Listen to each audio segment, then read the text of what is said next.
All right, guys, I want to jump on here real quick before we get started with the show today and tell you about a benefit bench show and hunt that we have coming up at our club in Aurora, Missouri. Hurley Fire Protection District Auxiliary Unit. We're having a benefit hunt and show for the Hurley Fire Protection District Auxiliary. There's a youth bench show at 2 o'clock. There's going to be a benefit auction at 4. There's a lot of, I don't know all the prizes, but Jimmy Phillips, him and Keisha Phillips, they're members of our club, and they've been spearheading this thing, and they have really went out above and beyond and got a lot of things to raffle off there. So that starts at 4 o'clock. The youth bench show is a non-sanctioned show at 2. It's $10 entry fee. The UKC bench show that is licensed is at 6, $15 entry. And the night hunt deadline's 9 o'clock, $20 entry. There will be awards given for King of Show, Queen of Show, Best of Breed Male, Best of Breed Female, Best Male Open, Best Female Open, Cast winners, King of Hunt, most plus points, Queen of Hunt, most plus points. If you can be there, that's again, that is at 2 o'clock on Saturday, August the 10th at the Lawrence County Coonhound Association, just south of Aurora, Missouri. If you need directions, you're interested in coming or whatever, reach out to me on Facebook. I can get you some directions to get there. There's a flyer going around on Facebook, and there is a Facebook page, event page set up for this. It's called UKC Benefit Coonhound Bench Show and Hunt for Hurley Fire Protection District Auxiliary. So if you're interested in going, coming up to it, being part of the auction, there's going to be a lot of great prizes there that they have put together. They've really worked hard on putting a lot of this together, so make sure you show up and help support this. All proceeds are going to the Hurley Fire Protection District Auxiliary. Again, come be with us if you can. This is your host, Jason Snellgrove, and I will be your guide as we journey down the road to pleasure hunt or hitting the long trail to those great cob hunts. This is the Coonhound Collective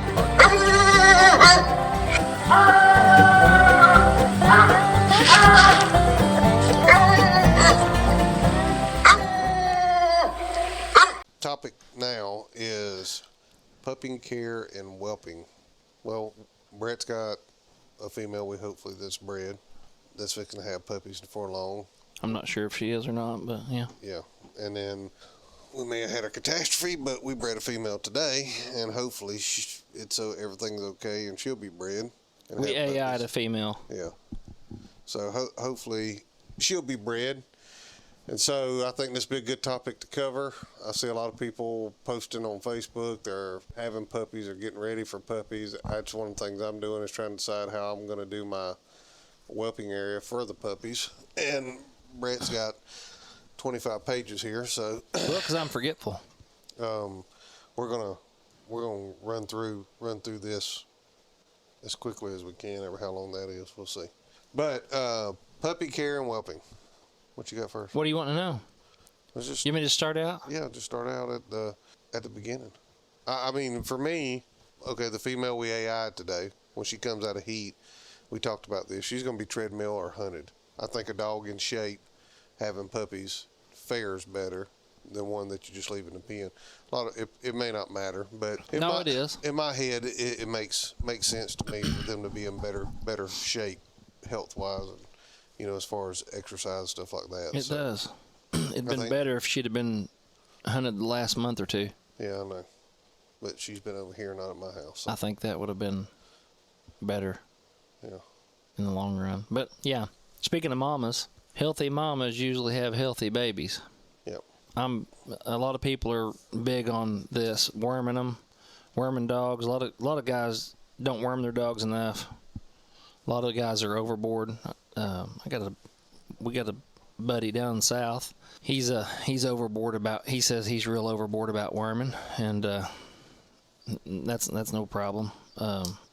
Maybe he says he may worm too much, but he probably don't. Keep them worm. Keep them in good physical shape. Yeah. Pretty simple.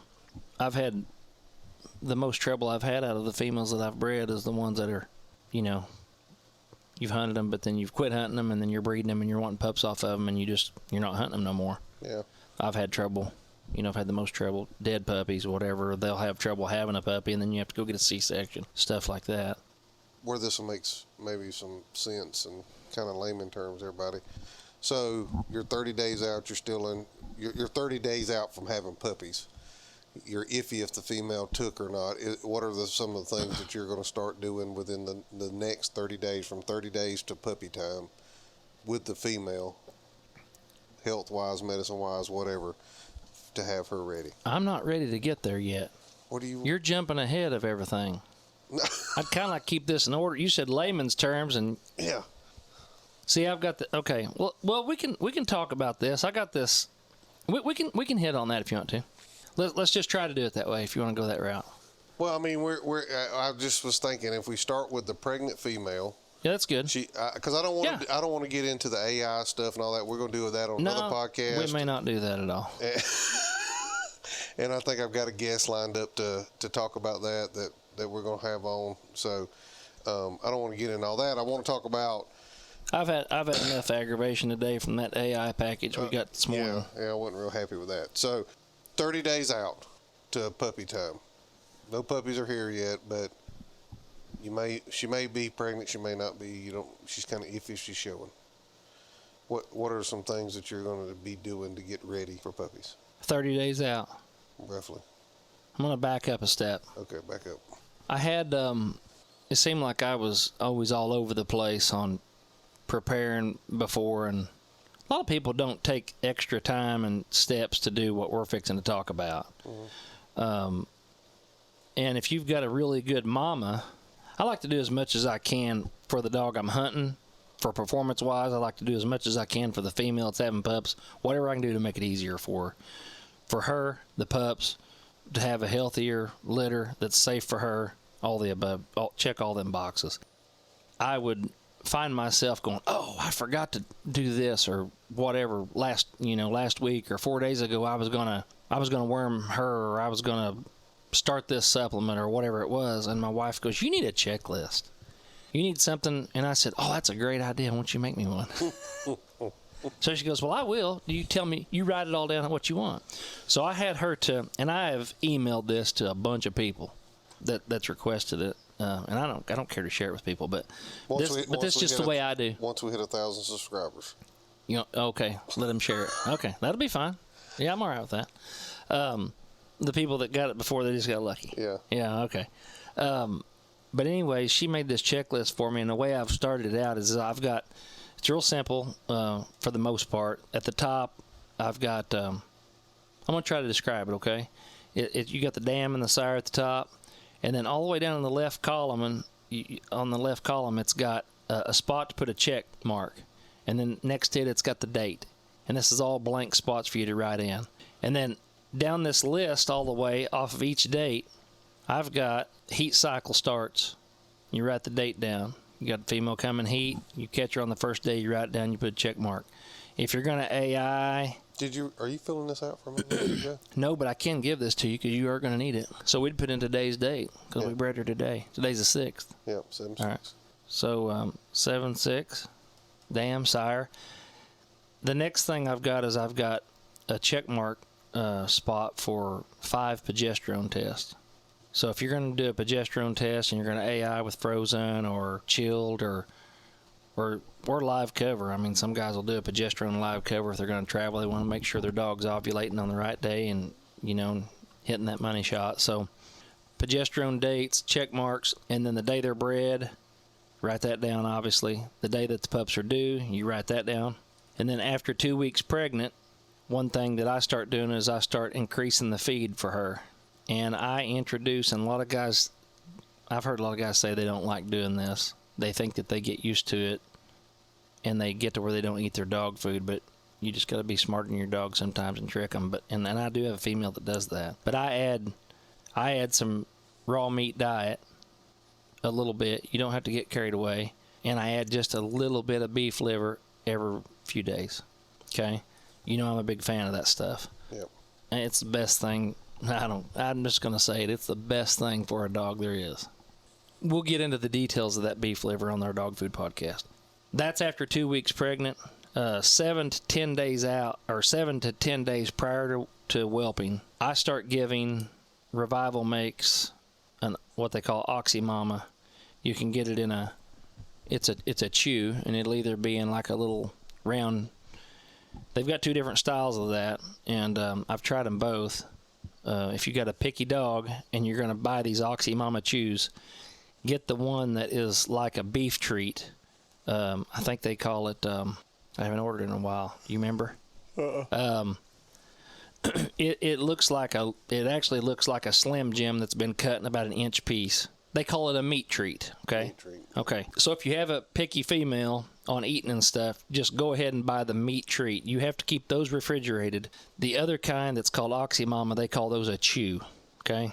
So the chew will come in a plastic hard container with a lid. The beef treat comes in like a little Ziploc package thing, and they have to be refrigerated. So if you don't want to have to refrigerate it or whatever, just buy the chews. If you got a picky female, you better get the meat treat, because they will eat those meat treats. Because like I say, they're just like a Slim Jim. Anyways, start that 7 to 10 days prior. 7 to 10 days prior to having puppies. Yeah. Okay. These things are full of all kinds of vitamins. I'm gonna tell you what I notice, and you and people will hear this, they might laugh and say there ain't no way, but I mean, I have seen it multiple times. Once you start giving this 7 to 10 days out, and I like to give it 10 days out, you're gonna notice that your female, she might shed a little bit of dead hair off, and she will slick up, and her color will get real vibrant. All the vitamins and whatever they've got, I mean, you can read on them what's in it. It increases milk production, which one of the things in there is fenugreek, and you can buy fenugreek by itself, and I've done it by itself for increasing milk production. Matter of fact, here just not long ago, Chops had a litter of puppies, and she wasn't producing a whole lot of milk. She didn't have a big, she just didn't have a big bag. She just wasn't producing a lot of milk, and so I said, well, just go get some of that fenugreek powder. I said, I don't have any Oxy Mama chews or meat treats. I said, but that's going to be your main thing. So if you want to go that route, you can. I'm just a big fan of these Oxy Mama chews. You get them from Revival. We're not sponsored by them or anything, but that's who makes these things. But we'll take a sponsor. Yeah, we would. Yeah. But anyways, huge fan of them. Once I know that they're pregnant, I just go ahead and order this stuff. Yeah. And I get it all from Revival. It's going to cost you a good amount of money to get all this, but I'm telling you, it's worth it. If you want to take care of your female, and you want to take care of them puppies, and you want everything to be as good for the mama, good for the pups, you can't go wrong. I also worm 7 days out before she's due to whelp, 7 to 10 days out. Safeguard. I use Safeguard. 3 days in a row, or? I usually do. Okay. We already talked about increasing the feed and adding some red meat. I've done different things. Like I say, I've got access to ground hamburger meat. I'm blessed to have access to this stuff, and not everybody can have as easy access to it. And beef liver, beef heart. Yeah, beef liver. I don't use a whole lot of that early on. I do after she has the pups. I will give her more beef liver after she has the puppies. But the beef heart, ground beef, anything like that. I mean, even if you don't have any, if you want to do chicken, you can. So that's 7 to 10 days out. 24 hours before they're due to have pups, I like to check their temperature. I want to know when they're going to have puppies. A lot of guys, what I call rednecking it, they just say, let her have them, leave her alone. What happens, happens. And when I come home from work, there's puppies in there. I know she's had them. That's fine and dandy. That happens.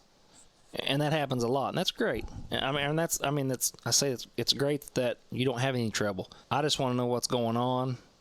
I want to know when they're going to have them in case they do have trouble. I have had trouble before. When you have trouble, you're going to wish that you had paid attention and made precautions, because getting C-sections aren't cheap. They're inconvenient. If you live a long ways away from town like me and you do, you just can't just up and jump and run to the vet, huh? Out in the middle of nowhere out here. That's you. Anyways, hold on. You was talking about vet. Yeah. And you were talking about 24 hours ahead of time before you get to there. At what time frame period would you take her to get her x-rayed? Just so you have peace of mind of knowing how many puppies are in there, or a rough idea. I mean, are we talking 15 days out? Or? I was going to get to that, but I will answer your question. Well, I was just trying to go on 50, order. 53 days, 55. Okay. I mean, it's a long ways away. And I forget at what point, this would be a vet question because you put me on the spot and I don't remember. But I want to say there's something about that skeletal where they form the skeleton enough to where you can get an x-ray of it to see it. And I've done the x-rays. A lot of guys will just get an ultrasound just to confirm pregnancy, and that's fine. I usually don't do that.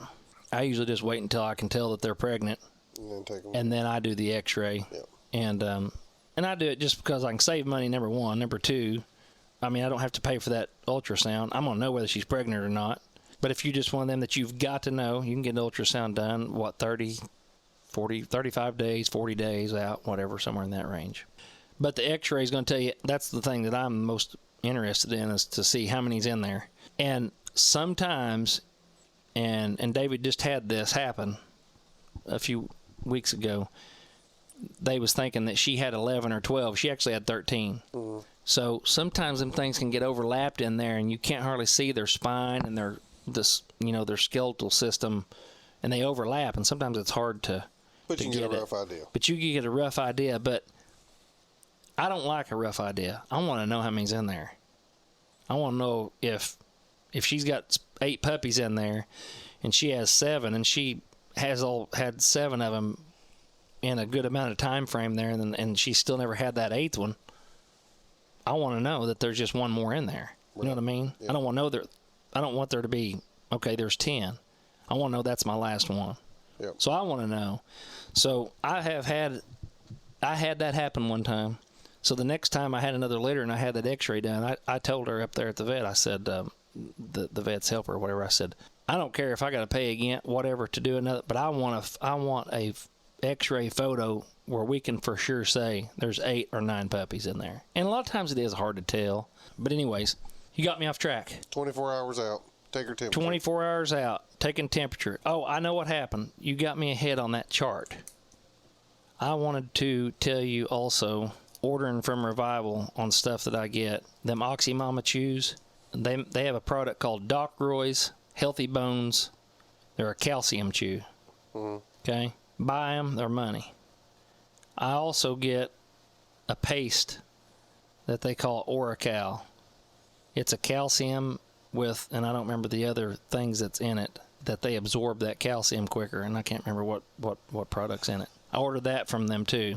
Then I ordered all those before, because I got to have them 7 to 10 days out, okay? So them's the things I use. Now, back to the 24 hours before the due date. On checking the temperature, the best thing to remember, and a lot of people know this, some don't, you're going to have a normal temperature range usually on them. You're going to be running around 101.5, 102, 101 to 102 in that range. And depending on the thermometer that you use, that's another thing. It don't seem like you can get a good thermometer anymore. You can buy them little digital cheap ones. They work, but they don't last. I'm aggravated. I just wish somebody made a good thermometer. But anyways, and I've talked to some vets, and they all use those cheap ones, and if they think that they're reading wrong or something, they mess up, they just throw them away and grab another one. So anyways, you can use those. But the main thing about the temperature that I'm wanting to know is I'm wanting to know within a 24-hour time frame when she's going to have pups, number one, and number two, when I can get the Oracal paste in her. Mm. If you start taking a temperature on her about 3, 4, 5 days, whatever, before she's due, and you start writing down what her temperature is, you're going to notice that she's going to spike, and then she's going to drop lower than she's ever dropped since you first started taking her temperature. If she has a temperature that when it drops down to 98 degrees or lower, you will have puppies in 24 hours. That's the beauty of taking a temperature and knowing when you're going to have puppies hit the ground.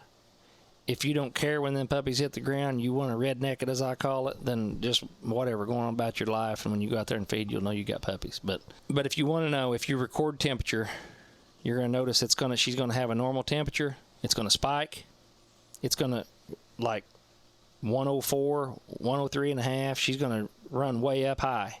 And then as soon as she runs way up high, she's going to start dropping. and she's going to crash all the way to 98.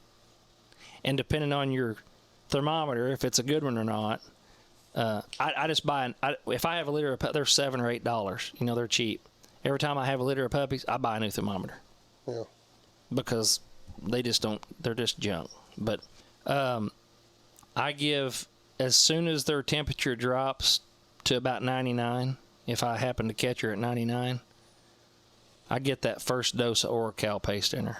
You don't want to introduce calcium to them 2 or 3 days before they're going to have puppies, knowing that thinking you're going to increase calcium and milk production and all that. This calcium helps them have contractions, and their body pulls from the calcium in their bones. So you're introducing this, when you introduce this at this time, it's the best time to give it to them for their body to absorb it. Got it? Yep. See what I'm saying? So I'm with you. Okay. So you need me to stop? You got a question? Okay. Go ahead.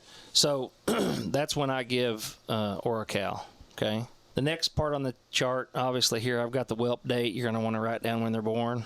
Day 1, I give a penicillin shot on day 1, and I usually will do it on day 2 and 3, depending on how big her litter is and all that. But I for sure give it to her for 2 days. I've given it 3 days before. It ain't going to hurt her. How much I start her on. How much penicillin you give her? It depends on the penicillin. Okay. So you give penicillin first 2 days, possibly Yeah, or 3. 3 days. Yeah, whatever. Okay. It don't matter. You need to get it in her. Yeah. And then I start her on those calcium pills, those Doc Roy's Healthy Bones. Now, Doc Roy's is a brand. I done this one time. I got in a hurry ordering, so I'm just going to tell you ahead of time.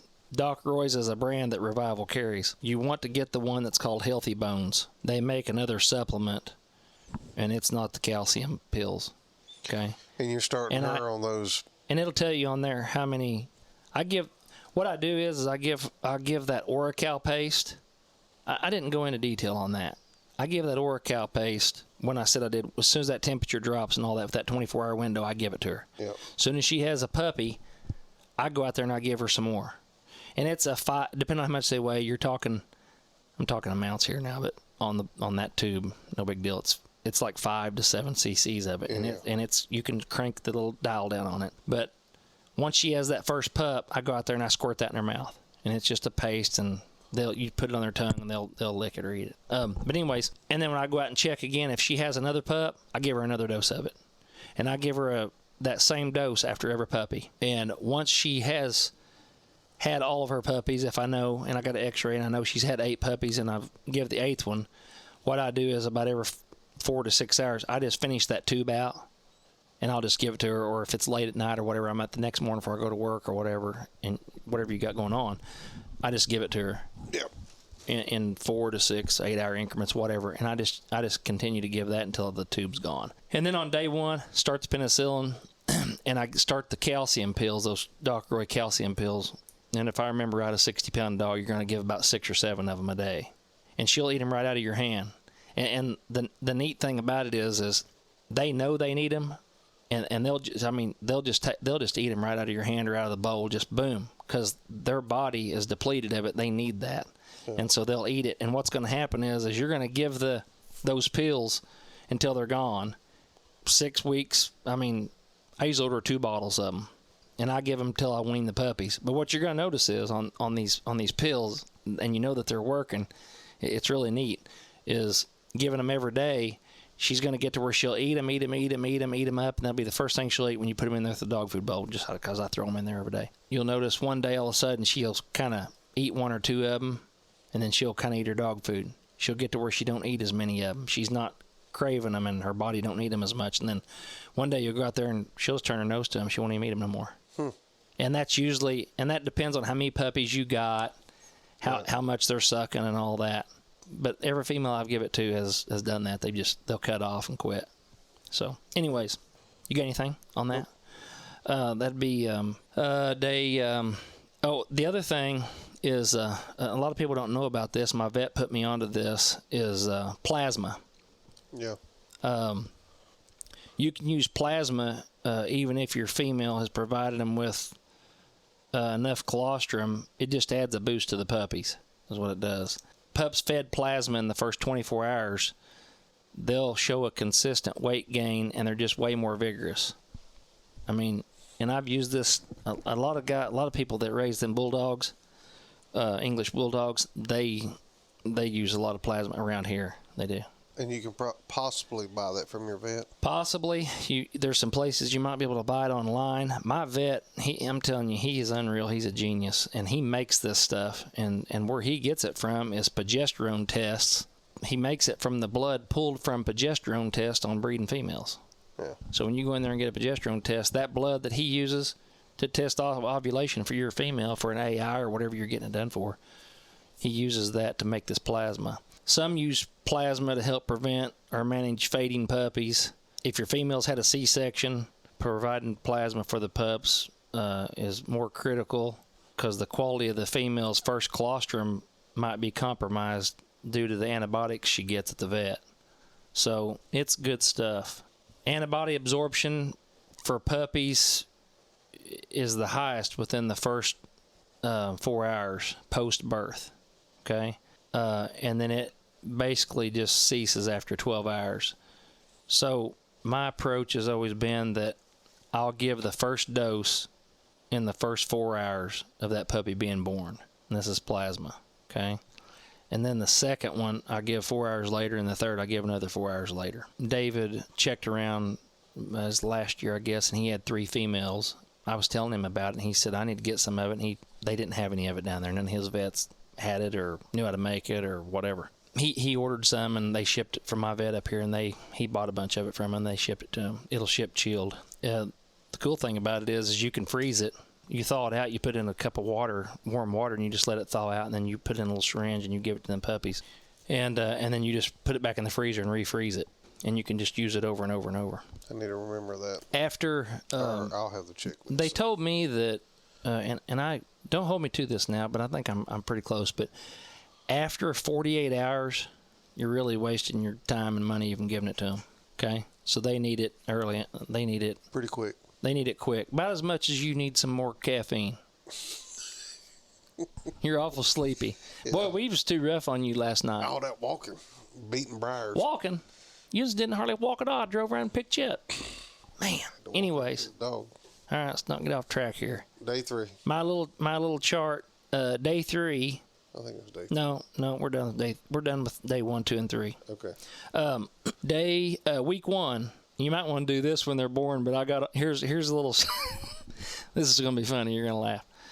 On week 1, I got send off papers for UKC and PKC. Well, the PKC papers you can probably wait till week 7 to do that. You could. UKC papers, like we bred that female today, I probably need to send them papers in now. Just send them in as soon as you see that she's swelled up. This is completely off topic, but I FedEx. Brett helped me FedEx some papers to UKC. We waited a week, or I waited a week. Snail mailed papers to PKC. They have already processed them. Waited another week. Sent another dog's papers into PKC. They've already processed them. UKC still ain't processed them papers. Ridiculous.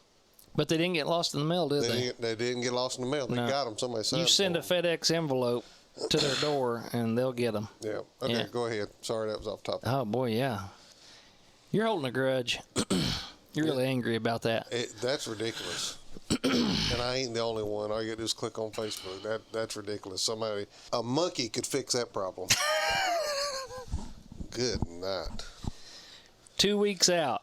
2 weeks out is when I'll give my pups the first worm and a Nemax. And you're doing Nemax and not Safeguard. Yeah. Yeah. I'll give Safeguard to Mama. Yeah, Nemax to the puppies. Yeah. One thing starting at 2 weeks that I think a lot of people ignore, and I think they do the puppies and the mama some disservice on raising a litter of puppies is, and I've seen a lot of litters. I've seen photos. I've even seen photos posted, and I'll zoom in on them just because I'm curious. But them puppies, you've got to clip their toenails. And I start at 2 weeks, and I'll do it every week or every 2 weeks. I'll check them. Mm. If you've got a really, really good mama, she's really, really tough. She'll probably tolerate a lot of it. If you let them go, them toenails are just like needles. Yep. And if you ain't trimming them toenails, and they're clawing her bag, and they just put cut marks on their bag. Yep. And I've seen cut marks on bags of, people posting pictures of a puppy sucking and stuff and they're posting their litter, and that's all great because they're happy they got litter puppies, and that bag just all clawed and cut up. I ain't gonna post no pictures of mine. You'll be critiquing me. It takes. It doesn't take that long at all to get you a little pair of fingernail clippers and just clip the ends of them needles off. I mean, they are so sharp. Tell you what, and I just bought this the other day, and I really like it, and I think it's going to be great for when I have my litter of puppies, is at Walmart. I went to Walmart, believe that or not. But my wife just got a puppy, and she was wanting to be able to keep up with her toenails and stuff, and I bought one of those little battery-operated toenail grinders for dogs. Mm-hmm. Works great. Saw them on TV one time. Yeah, work good. They do work good, all jokes aside. If I was a dog, that'd just scare me to death.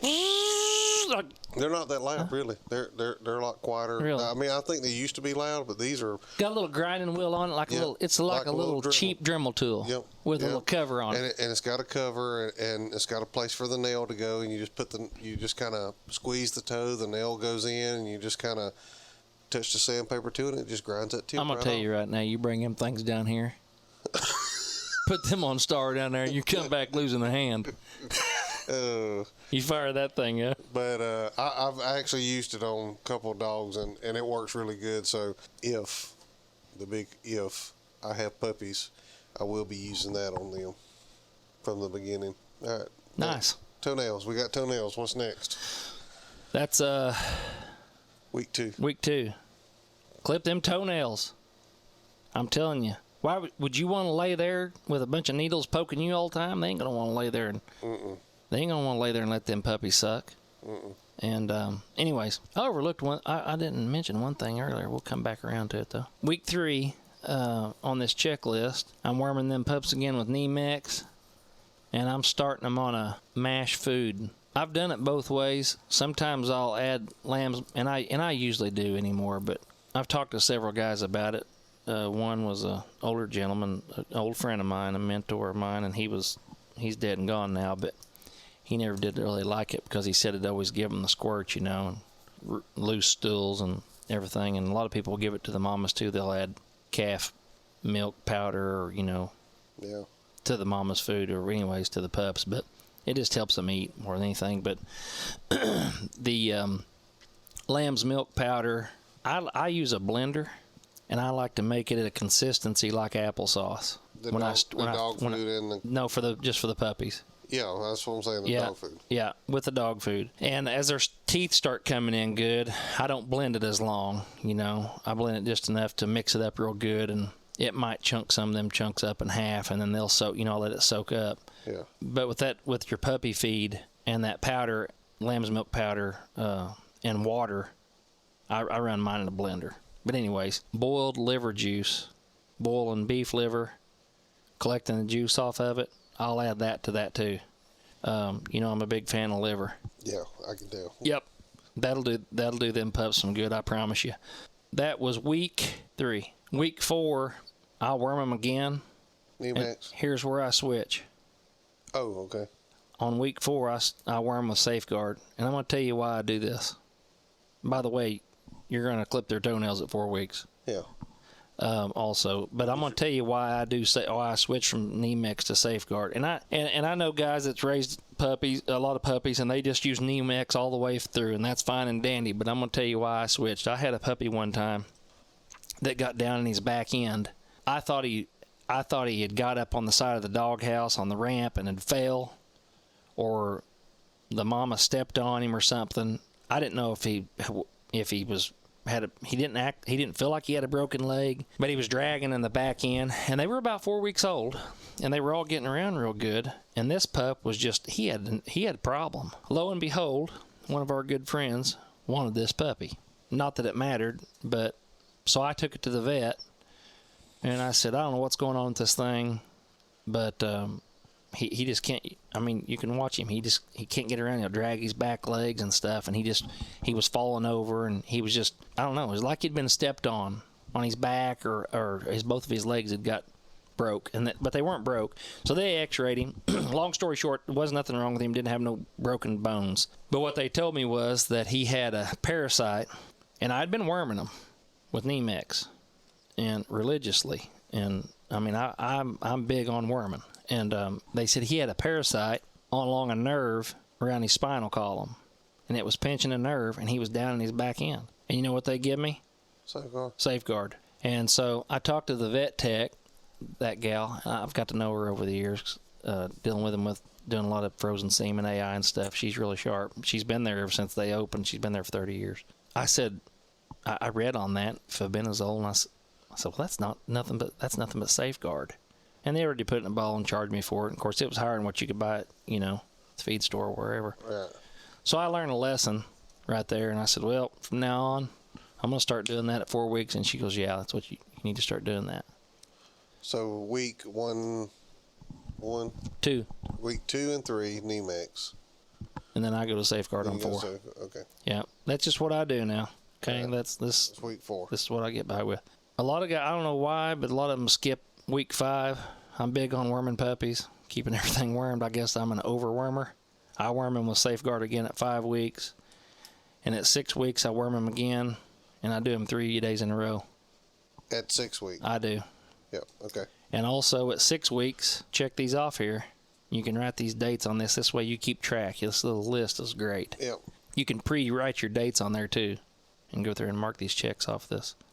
I wish people could see this because she done a good job on it. Well, do you got a clean one? I give, yeah. I'll take a picture of it. We'll post it. Okay. I know a lot of guys don't do this, but I give, at 6 weeks, I give a Marquis, which is Panazeril. Marquis, I think, is the brand. It's for coccidiosis. Yeah. It's a one-time dose. I give it as a preventative no matter what. It's good stuff. I've had great luck with it. So if you've ever had coccidiosis or anything like that, your pups, it's great. Sometimes you can't get it, and they have given me, and I'm not sure if I'm pronouncing it right, Toltazeril.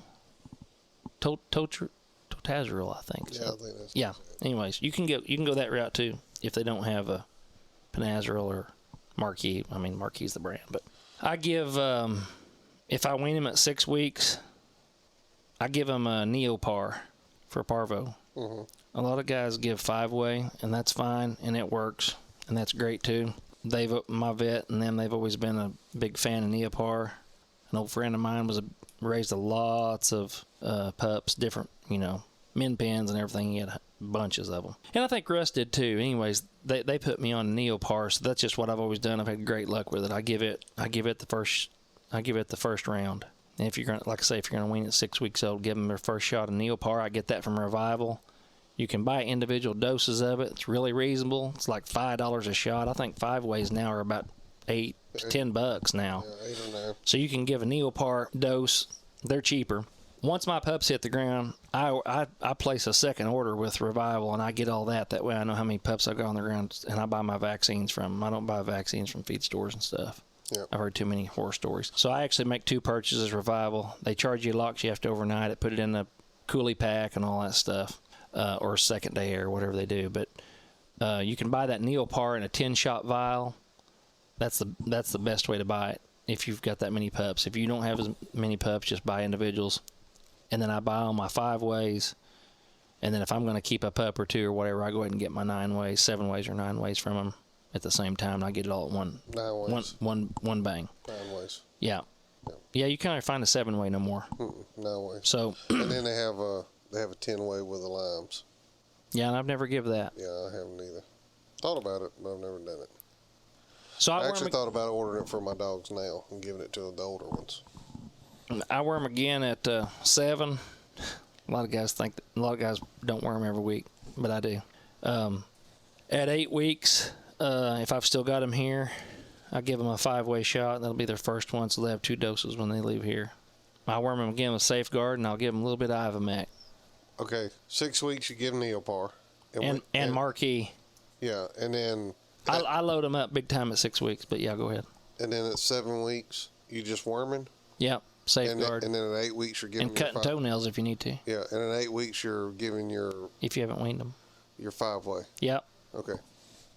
Yep. Unless they've left, and I just tell them, hey, this pup's only had a parvo shot, neopar, and I try to keep the little stickers off of there. They send you little stickers and everything, and so I put them on there. Instead of giving a 5-way, 10-way, or 9-way, whatever it is, you're giving a neopar 5-way, 9-way. 9-way. Yep. And then I'm done. Yeah. I don't load them up after that. Yeah, I'm with you. I'm not a big fan of that. I've got other opinions on that, but yeah, let's don't go down that road. No. Okay, so okay, but I want to back up just a minute. So we're at 8 weeks. Maybe the puppies are probably are weaned by now for sure. But let's back up prior to that. Is it of your opinion that if you're okay? My case is going to be different because I don't have intentions of getting rid of the puppies. Mm-hmm.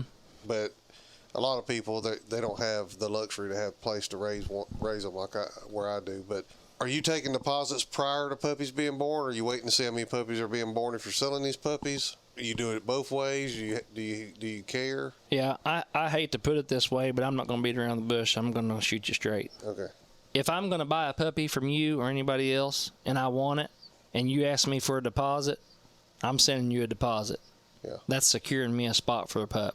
And that doesn't matter. I don't care if I'm wanting one out of that cross. I don't care if they're born yet or whatever. I bought a pup one time. I paid full amount for it. The guy said, no. Don't do that. I know you're good for it. I know you're wanting one. I said, no, I'm paying you. And it was $1,000 puppy. And I said, no, I'm paying you the whole thing. He said, no. And I said, yeah. And I sent it. But to answer your question, it's sad that we're even talking about it or have to bring it up. But in this day and time, not everybody, but for the people's words aren't no good. People will tell you they want a pup, and I'm telling you in 2 weeks, when you contact them in 2 weeks for a deposit, they won't reply to a text. They won't answer your phone call. And you know what I do? I don't try no more. So whenever you make the litter announcement that this has been bred, and they contact you and say, hey, I'd like to have a pup, you're saying I take a deposit, the puppers are going to be X amount, or the pup's going to be, the price will be depending on how many they have, but the deposit's going to be X number of dollars. If they don't send you that deposit, they're not on the list. I keep them on the list. I'll tell them I'll book the pup in your pick order and deposits received in my mailbox, or PayPal, Walmart to Walmart, or however I do it. You got PayPal? I got a connection. Don't start on me about this new stuff.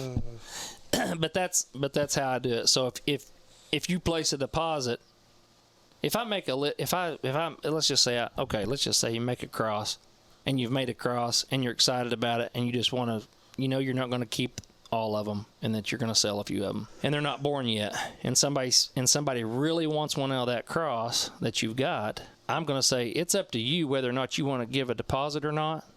But here's how this is going to work. If you send a deposit, you're definitely going to be, and you're the first one that comes in my mailbox, you're going to get first pick. I will mark you down in order of deposits received. If you don't send me first pick after you pick. If I'm going to keep one, yeah. So, I mean, that's what you got to do to make people stay committed. Yeah, well, just like with me, whenever I was getting a pup, I was told, yep, you can get this certain pup. There was a check for the full amount the next day in the mail. Yeah. When I make my mind up I'm going to get it, I'm sending the money then. I'm going to tell you, of the pups that I've sold, the people that want one, they don't question you or ask you twice. They send you a deposit. Yeah. And if you've got a good name, and I'll say this too, and if it's the pups ain't born yet, they'll say, well, what if she don't have enough pups or whatever? Well, that's easy. If she don't have enough pups, send your deposit back. So if you're number one on the list and she has one pup and I'm keeping it, I'm sending your deposit back. If I can't provide you a pup, I'm sending your deposit back. That's the right thing to do. That's the only way to go. Before I go down another rabbit hole, yeah. Do we finish all the way through 8 weeks? Yeah. Pups leaving? Yep. Okay. You've done all this stuff on this list. You've ordered from Revival twice. You've registered the puppies with UKC, and we just talked about this. So how much is it? $30, I think, or went to $35, maybe $30. Okay. I can't remember. And for the most part, Yeah, it's $30, I think. At least for me. Mm-hmm. If I'm interested in a litter of pups that I seen advertised, and I'm gonna buy it, if those pups are not super staked, first of all, I'm probably not gonna buy them. Period. But I'm not willing to pay a whole lot.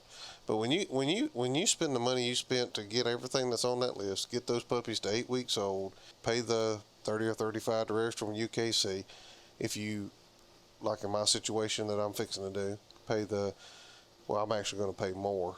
They're going to be OLS, so it's going to cost the actual. If I get rid of any, it will be cheaper for the person to get them paid up, super stakes, because they're going to all be paid up. But I mean, by the time you do all that, you got quite a bit of money, dog food, your time, and then people expect you to sell a pup for $200 or $300. Well, I'm just here to say I'm not a breeder, and I've not near about raised as many litters as you have, or probably for the most part most people in the coon hunting world, because I just don't do that. I'm making the cross that we made today because I personally want dogs out of it.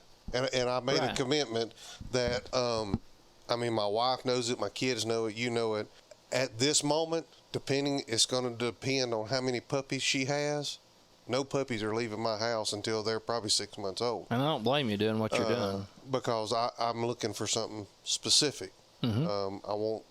I'm hoping to get something of a mixed trait between the sire and the dam. But if so, say that I do decide, okay, she's had 12. Well, I can't keep 12. That's too many. But and I decided I'm going to sell them. Well, they're not going to be cheap. I mean, all what you just said to do, my time is valuable to me. I mean, I'm self-employed. I charge people a lot of money for my time for what I do. Except for you, you always get it for free. But if I can ever get you here to do it. But by the time I register these puppies and super stakes them, I mean, you can go buy a frou-frou dog, and they're selling $1,500, $2,000, $2,500, $3,000, depending on what the breed is. And they don't do nothing but lay on the floor and look at you and let you pet them on the head a time or two. These are performance animals that you can go out and do something with. And honestly, we live in a world that I think if you put the time in, you can make the pup pay for itself. You have to put That's true. The best pup out there is going to be the one that gets hunted. Yeah. Period. Mm-hmm. So how are you picking what your price tag is on these pups if you're selling them? Because if I go through all that, they're not going to be cheap. They're not going to give away. No, and it's easy to. I used to do it. I don't anymore. But if you figure all that up and you do go through all this, I mean, depending on if you do a frozen semen cross or whether it's a live cover and you have to pay a stud fee or whatever it might be, and it's nothing to have $2,000 in a litter. Oh yeah. I mean, if you're doing it right, you ain't cutting corners, and you're feeding a good quality dog food. I tell you what, not to get off on this, but just in past litters and stuff, a lot of them you're out $2,000. Yeah. And I was feeding Purina Pro Plan Sport. That stuff is expensive. Anybody that buys it knows how high it is. A lot of people quit buying it because it's so expensive. It's excellent dog food. It's great puppy feed. It works great for my female. It may not for everybody. I've raised some of the best butterball, slick, fat puppies. You've seen them. Yeah. And that's what I've fed, and I've had great luck with it. But it is expensive to feed that. Well, if I'm buying an $80 sack of dog food and I'm going through whatever, let's just say 6 or 8 bags because I'm feeding it to her too. Yeah. I'm not selling no $200 puppies. I'll keep them myself. Yeah. I'll keep the whole daggum litter. Yeah. Well, and that's my thing. You know, and it depends on the goal of the litter, what you want to do with them. Here's a perfect example. My stepdad had that Walker dog he bought it in the late 70s, early 80s. And I think he gave $1,000 for it as an 8-week-old puppy. Mm-hmm. Well, that's high. That was high back then. Yeah. But that's still, I mean, it's certain crosses is what all this getting $1,000 a litter now. Right. And this I mean, we're a long way removed from there. It's 40 years ago. I know. And the stud fees too. It's all what it's worth to you. Yeah. If that's the cross that you want and that's the price the guy asks, then you pay it or you don't buy it. Right. Or you go on. Yeah. And I mean, and people talk about tire kickers and all this stuff. Hey, if you don't want tire kickers, don't post nothing for sale. Exactly. if you post something for sale, you might as well expect tire kickers. And don't act like you're being inconvenienced or aggravated because you got a tire kicker. I hate that. I might message you and kick just ask tires all you want. If I got something for sale, I expect that's coming. Yeah. You're going to have to deal with that. That's just part of it. I might message you and ask you. I might not be 100% interested, but I'll message you and ask you, and, I think it's worth, I think a good deal on it would be $400 or $500, and you say, yeah, I'm selling them for $300. I might just jump up and buy it. But if you say I'm selling them for $1,500, then I might not. Yeah, and I've had for the most part, I haven't had a lot of trouble, and the reason why is because I take a deposit. Yeah. And and a lot of people you wouldn't even have to take a deposit from. I've had repeat customers that's wanted to buy another pup that I didn't take a deposit from, and I just thought, oh, well, I think they're good for it, and they'd wanted to send a deposit. I'd say, look, don't send me a deposit. I know you're going to pay for the pup. Yeah. You can do that with a lot of people. There's a lot of good people. I'm not saying everybody out there's, but I've had, I remember one case, I had a guy said he sent a deposit. I didn't get it. He was number 2 pick on the list. Every time he would text, did you get it? No. And it's like, send it through the mail. Well, I'll write another check and send it to you again. It must have got lost. And this was like a 4 or 5 week period. I give the guy the benefit of the doubt for a long time. And I kept him on the list because he just stayed after me. He never sent a check. I know good and well he didn't. And I finally got to a point where I was finally done. And I finally said, look, if your check does not show up by such and such date, I'm moving on. I'm moving on. You're dropping off the list. The next guy's going to get picked too, and whatever. And then my thing is, and like I said, I'm not a breeder. I'm not making this cross. And like I said, this. I'm not making this cross to actually sell a puppy. No, I know. I don't even care if I sell a puppy. I know. But what I want people to realize is, whenever you call a breeder up or whatever that, they're asking $1,000 or $1,500 or whatever for their puppies, then they probably got a lot of money tied up into them if they've done them right. More than likely. So. And they're bred right, and you either pay it. If you want one bad enough, you're going to pay for it. Yeah. Stud fees and puppy prices are, for a lot of them, ain't no different what they was, like you said, 25 years ago. Yep. There's still stud fees. There's stud fees on dog 25 years ago at $300. There's still $300 stud fees today. Yep. You got us off track a little. No, I didn't. Huh? We were at 8 weeks old. Okay. One thing I didn't mention on this, I'm a big fan of something. I didn't mention this. We overlooked it. I'm gonna mention this too. Okay. All right. Bedding and flooring. The thick rubber mats that are rubber backed with carpet, like that you'd wipe your feet on walking into a school or a business or something. That I like those. I also like just solid rubber mats. It depends on whether or not you're whelping your pup inside because it's so cold or because it's so hot out. You got it in the air conditioning in your laundry room off the back of your house or in the middle of your living room, whatever. I like the rubber backed carpet. I screw the mats down on top of each other and I remove them as needed, depending on how bad she soils it when she has them, okay? Mm-hmm. They're kind of expensive, but you can reuse them for a long time. They'll finally get where the rubber starts. But the thing that I don't like, because these females like to dig, they like to make a nest. So if you've got and I don't know about everybody, but like this, they like to dig. If you got them on concrete, they can't dig in the concrete. If you got them on dirt or on gravel or something like that, they're going to dig outside their box and all that. Sometimes you'll have them out outside of the box. But that, like housing carpet, like people will get just carpet out of your house, the backing on that, and they'll dig that carpet. When they dig that carpet with the backing on it, that gets tangled around pups. It's a mess. Pups will die, they get strangled, and I'm telling you, if people's listening right now, I guarantee you there is a bukus of people that's had this happen to them. Housing carpet, it sucks. Just forget it. Get that rubber back stuff. You'd be better off if you built a homemade box and had a plywood floor. You'd be better off solid plywood floor than you would be with any kind of carpet. But everybody wants to put some kind of bedding or a blanket in there or something. I don't even like. I've seen people put just towels that you dry off with and just throw them in there. And then pups will get tangled up in them or whatever, suffocate and everything else. I just don't like anything. That rubber mat with a carpet, if you want something soft, whatever, but I screw it down with big washers on the corners and on the sides, and I'll screw every piece down. And if she soils the top one real bad, I'll remove it. Like, let's just say she has them 12 hours later, I'm liable just to pull all that out of there. When she's done, I'll pull it out of there. The next layer is a brand new piece of fresh carpet in there. It's screwed down. She can't dig it up. Pups can't dig it up. And that may last a week. That may last 2 weeks. That may last 3 weeks, whatever. And then if that gets sold, I unscrew it and I pull it out. And then I got another fresh one. And then it, depending on the time of the year, whether I put shavings in there later or whatever, you can do that. But I've seen, another thing I want to talk about is a puppy rail or a puppy saver rail. I like a 2x4 on edge around the inside of the whole box, about 5 inches off the floor. I've seen some guys use PVC pipe. That works too. You can do PVC pipe. I've seen a pile of people. I'm not a fan of them, and if you had good luck with them, then kudos to you. But the kiddie swimming pool, seems like everybody wants to whelp puppies in a kiddie swimming pool. There's no puppy rails on them. They're slick.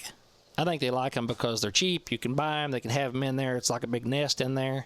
When it gets all nasty or whatever, they can just pull them out of there and throw that thing away. Yeah. I know that's handy. That's great. I honestly think they're a disaster in the making. Females can lay on them, lay on puppies more. I mean, that's the main thing for your puppy saver rail. So when you do that, you need to do a puppy rail. You don't want her laying on. Oh, for me? Yeah. Oh, yeah. Make sure you put a puppy rail. Yeah. You don't have to worry. All right. Mine's going to be nice. Yeah.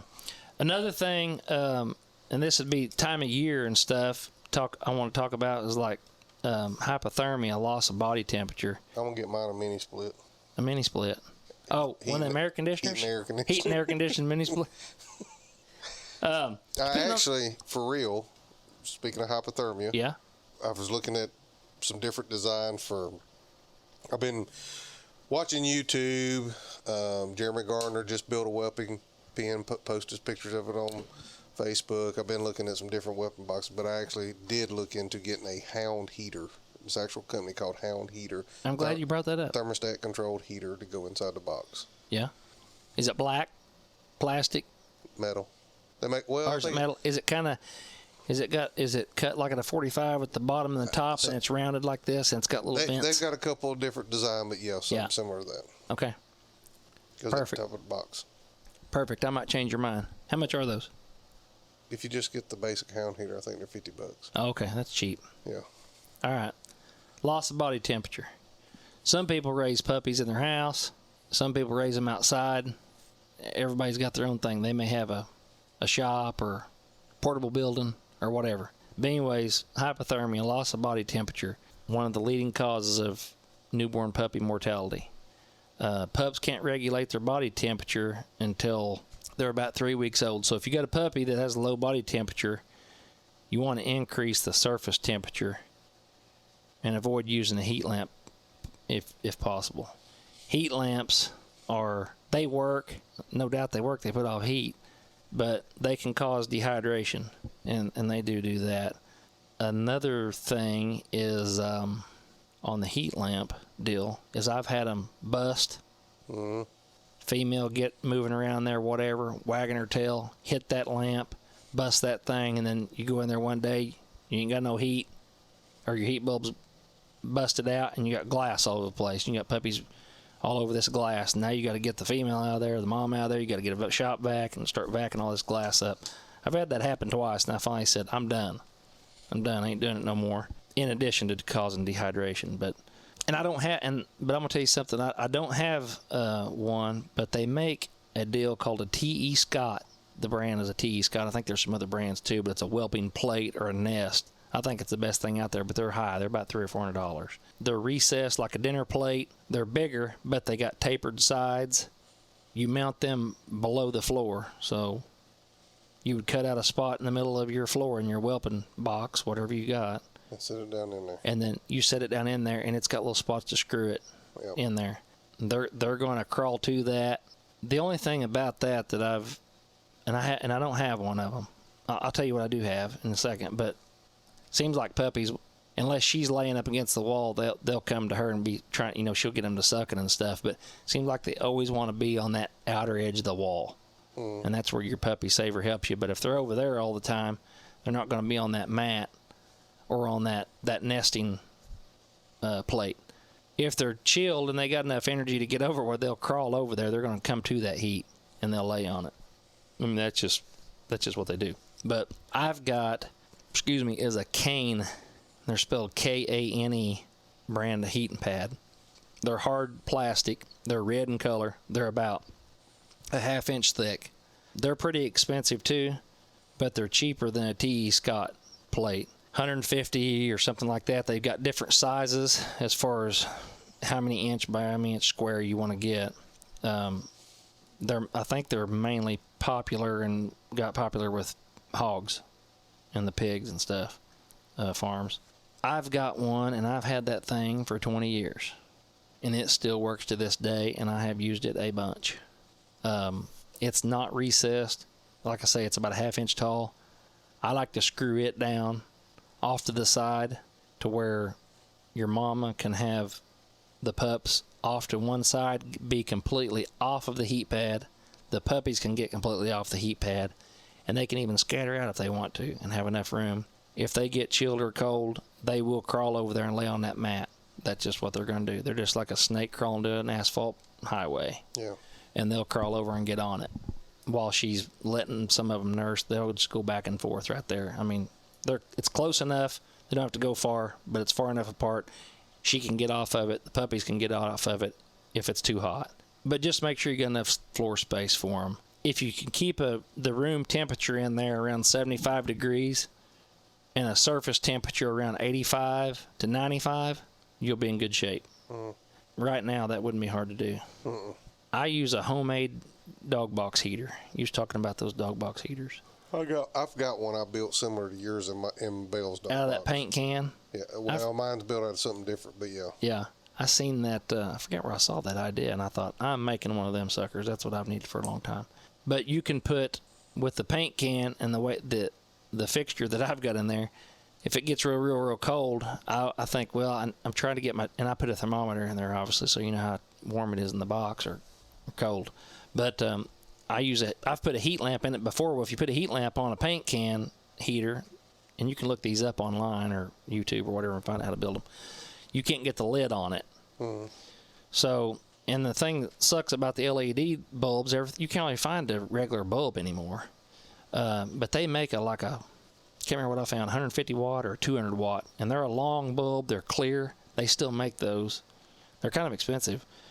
But I found that if you put that in there and put that lid on that paint can, I just got it in the corner. I got it mounted on a bracket in there, and it sticks off, and you drill the holes down the side. Well, you can look it up online and see. You know what I'm talking about, but the listeners can look it up and build one. It's awesome. It works great. And I've always whelped pups outside in a doghouse.